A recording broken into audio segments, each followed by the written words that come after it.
Hello বন্ধুরা, good morning. তো আবার সকালবেলায় রেডি হয়ে গেছি, সাজুগুজু করে নিয়েছি, ব্রেকফাস্ট করে আমি একটু বেরোচ্ছি। অ্যাকচুয়ালি আমার এই ভিডিওটা আমি পরে দেখছি যে আমার অডিওটার প্রবলেম করছিল, ভীষণ কেটে যাচ্ছিল, তাই ভয়েস ওভার দিলাম। এখান থেকে টোটো নিয়ে যাব। কি বললো?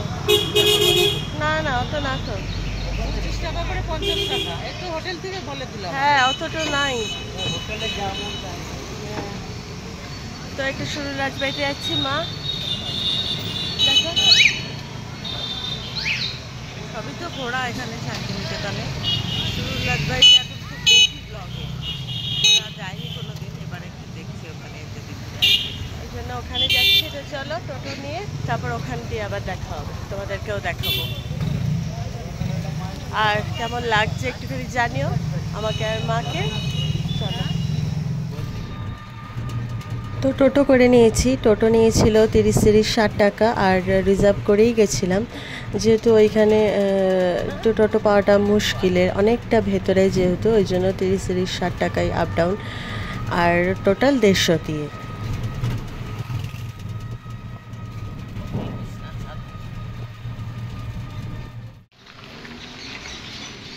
এই হচ্ছে সুরুল রাজবাড়ি। আমি একটু দূর থেকে দেখাই।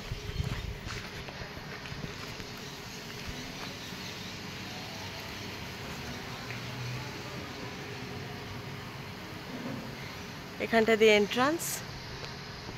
তো ভেতরে ঢুকি। এই হচ্ছে সুরুল রাজবাড়ি। সামনে দুর্গা দালান।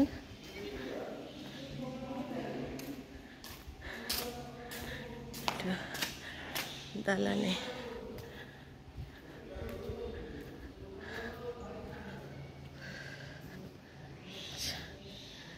মা দুর্গা, দুর্গা দালান।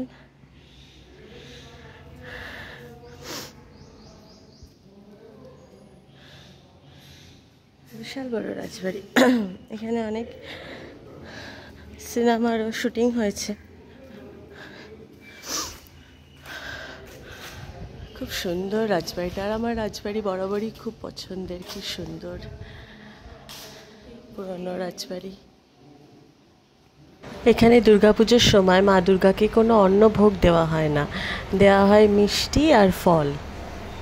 আরও একটা জিনিস যেটা জানতে পারলাম, এখানে মা দুর্গাকে কখনো একা রাখা হয় না দালানে। পুজো হয়ে গেলেও রাত্রিবেলা, ওই জন্য 12টার পর যাত্রার দল আসে, যাত্রাপালা হয়, সারা রাত যাত্রাপালা হয়। আর এই হচ্ছে সুরুল জমিদার বাড়ির পরিচয়পত্র। জমিদার বাড়ি সম্পর্কে নানা কথা। এটা কাছারি বাড়ি, আর এইটা হচ্ছে রান্নাঘর। আর এইটা এখানে থাকেন, বংশধরেরা থাকেন। এটা রান্নাঘর, এটা রান্নাঘর, রাজবাড়ির রান্নাঘর। কিন্তু এখন দুর্গাপুজোর সময় শুধু মিষ্টিটা তৈরি হয়। ও, কোথায় আছে ওদিকে দেখি। কিছু হয় না। হ্যাঁ, শুধুমাত্র দুর্গা মন্দির। হ্যাঁ, আচ্ছা, এদিকে যে মেন বাড়িতে যেখানে থাকছেন, হ্যাঁ। নারায়ণ মন্দির। এটা নারায়ণ মন্দির।